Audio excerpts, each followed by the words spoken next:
పోలవరం వాస్తవం అయితే 2029 దాకా పడుతుంది పూర్తి చేయడానికి. 28 ఆ టైంకి పూర్తయ్యే అవకాశం ఉంది. ఇది ముందుగా గుర్తుపెట్టుకోవాల్సిన అంశం.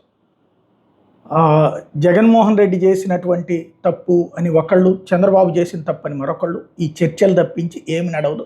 ఒక పెద్ద ప్రాజెక్ట్ కట్టేటటువంటి సందర్భంలో అందులో కేంద్రంతో లింకు, పోలవరం అథారిటీతో లింకు, ఓ రకంగా ప్రభుత్వ కార్యాలయం తరహా వ్యవహారం అది.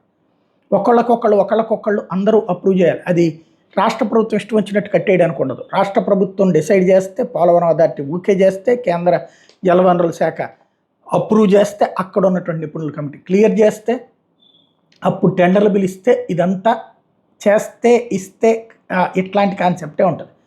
కాబట్టి ఆ సమస్య అలాగే ఉంటుంది. ఇప్పుడు ఈ ఏడాది డిసెంబర్ దాకా ఏ పని చేయలేరు పోలవరంలో. ఈలోపు అక్కడ నిపుణుల నుంచి నివేదికలు రావాలి.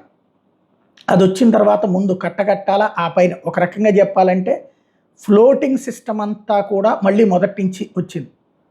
కాబట్టి పోలవరం ప్రాజెక్టుకి సంబంధించి చంద్రబాబు గారు అయితే వెళ్తారు, సోమవారం నాడు చూస్తారు, ఆ తర్వాతన వారం సమీక్ష చేయొచ్చు. కానీ కంప్లీట్ అవ్వడానికి 27, 28, కనీసం 27కి చేస్తే చాలా ముందు చేసినట్టు, 28కి చేస్తే టైంకి చేసినట్టు, 29కి చేస్తే ఆలస్యం చేసినట్టు. బట్ పోలవరం అయితే పూర్తవుతుంది. ఎందుకంటే కేంద్రం నుంచి కూడా ఈ దఫా మనకి పూర్తి స్వేచ్ఛ ఉంది కాబట్టి.